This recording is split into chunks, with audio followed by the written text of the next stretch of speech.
ಪಹಲ್ಗಾಮ್ ದಾಳಿ ಬಳಿಕ ಶತ್ರು ರಾಷ್ಟ್ರ ಪಾಕಿಸ್ತಾನ ತಂಡವನ್ನ ರಣರಂಗದಲ್ಲಿ ಎದುರಿಸಿದ ಭಾರತಕ್ಕೆ ಗೆಲುವಿನ ಸಿಂಧೂರ ಸಿಕ್ಕಿದೆ. ಸೂರ್ಯನ ಸೇನೆಯ ರನ್ ಸುನಾಮಿಗೆ ಪಾಕ್ ಮಂಡಿಯೂರಿದೆ. ಅಷ್ಟೇ ಅಲ್ಲ, ಭಾರತ ತಂಡದ ತ್ರಿಮೂರ್ತಿಗಳ ಬೌಲಿಂಗ್ನಿಂದ ಪಾಕಿಸ್ತಾನ ತಂಡಕ್ಕೆ ಊಹಿಸಲಾಗದಂತಹ ಸೋಲಿನ ಹೊಡೆತ ಸಿಕ್ಕಿದೆ. ಒಂದೆಡೆ ಸೇಡಿನ ಜ್ವಾಲೆ, ಮತ್ತೊಂದೆಡೆ ಪಂದ್ಯ ಬಹಿಷ್ಕರಿಸಬೇಕು ಎಂಬ ಅಭಿಯಾನ, ಇನ್ನೊಂದೆಡೆ ವೈರಿ ರಾಷ್ಟ್ರಕ್ಕೆ ತಕ್ಕ ಪಾಠ ಕಲಿಸಬೇಕು ಎಂಬ ಹಠ. ಈ ಎಲ್ಲ ಒತ್ತಡಗಳನ್ನ ಟೀಂ ಇಂಡಿಯಾ ಯಶಸ್ವಿಯಾಗಿ ಮೆಟ್ಟಿ ನಿಂತಿದೆ. ದುಬೈನಲ್ಲಿ ನಿನ್ನೆ ನಡೆದ ಏಷ್ಯಾ ಕಪ್ ಟಿ20 ಪಂದ್ಯದಲ್ಲಿ ಎದುರಾಳಿ ರಾಷ್ಟ್ರ ಪಾಕಿಸ್ತಾನವನ್ನ ಬಗ್ಗು ಬಡಿದಿದೆ.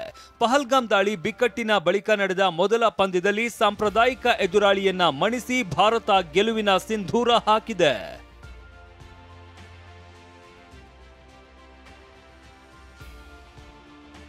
ಪಾಕ್ ವಿರುದ್ಧ ಭಾರತಕ್ಕೆ 7 ವಿಕೆಟ್ಗಳ ಭರ್ಜರಿ ಗೆಲುವು. ಸೂಪರ್ 4 ಹಂತಕ್ಕೆ ಲಗ್ಗೆ ಇಟ್ಟ ಯಾದವ್ ಬಳಗ. ಹೈವೋಲ್ಟೇಜ್ ಪಂದ್ಯದಲ್ಲಿ ಟಾಸ್ ಗೆದ್ದು ಮೊದಲು ಬ್ಯಾಟಿಂಗ್ ಆಯ್ಕೆ ಮಾಡಿಕೊಂಡ ಪಾಕಿಸ್ತಾನ ನಿಗದಿತ 20 ಓವರ್ಗಳಲ್ಲಿ 9 ವಿಕೆಟ್ ನಷ್ಟಕ್ಕೆ 127 ರನ್ ಟಾರ್ಗೆಟ್ ನೀಡಿತು.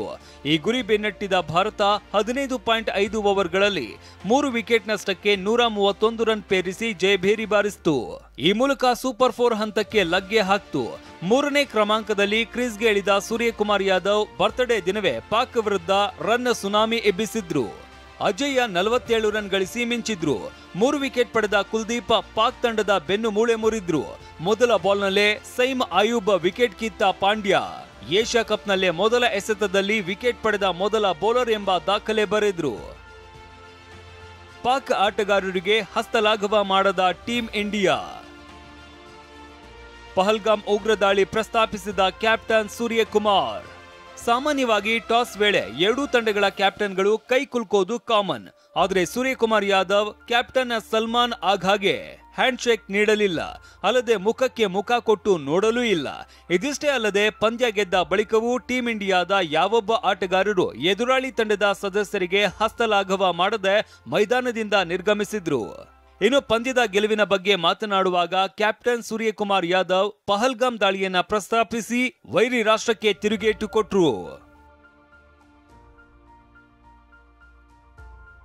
ನಮ್ಮ ಗೆಲುವು ಸಶಸ್ತ್ರ ಪಡೆಗಳಿಗೆ ಅರ್ಪಣೆ. ಪಹಲ್ಗಾಮ್ ಉಗ್ರ ದಾಳಿಯಲ್ಲಿ ಮೃತಪಟ್ಟವರ ಕುಟುಂಬಗಳ ಬೆಂಬಲಕ್ಕೆ ನಾವು ನಿಲ್ಲುತ್ತೇವೆ. ನಾವು ನಮ್ಮ ಒಗ್ಗಟ್ಟು ಪ್ರದರ್ಶಿಸುತ್ತೇವೆ. ಈ ಗೆಲುವನ್ನ ನಮ್ಮ ಎಲ್ಲ ಸಶಸ್ತ್ರ ಪಡೆಗಳಿಗೆ ಅರ್ಪಿಸಲು ಬಯಸುತ್ತೇವೆ. ಹೀಗೆನ್ನುವ ಮೂಲಕ ಪಹಲ್ಗಾಮ್ ದಾಳಿಯನ್ನ ಖಂಡಿಸೋದ್ರ ಜೊತೆಗೆ ಪಂದ್ಯ ವಿರೋಧಿಸ್ತಾ ಇರುವ ಟೀಕಾಕಾರರಿಗೂ ಉತ್ತರ ಕೊಟ್ರು. ಒಟ್ನಲ್ಲಿ ಪಾಕಿಸ್ತಾನ ತಂಡಕ್ಕೆ ಸೋಲಿನ ರುಚಿ ಉಣಿಸಿರುವ ಟೀಂ ಇಂಡಿಯಾ ಪಹಲ್ಗಾಮ್ ದಾಳಿ ವಿರುದ್ಧ ಕಠಿಣ ಸಂದೇಶ ರವಾನಿಸಿದೆ. Rajesh, sports bureau, TV9.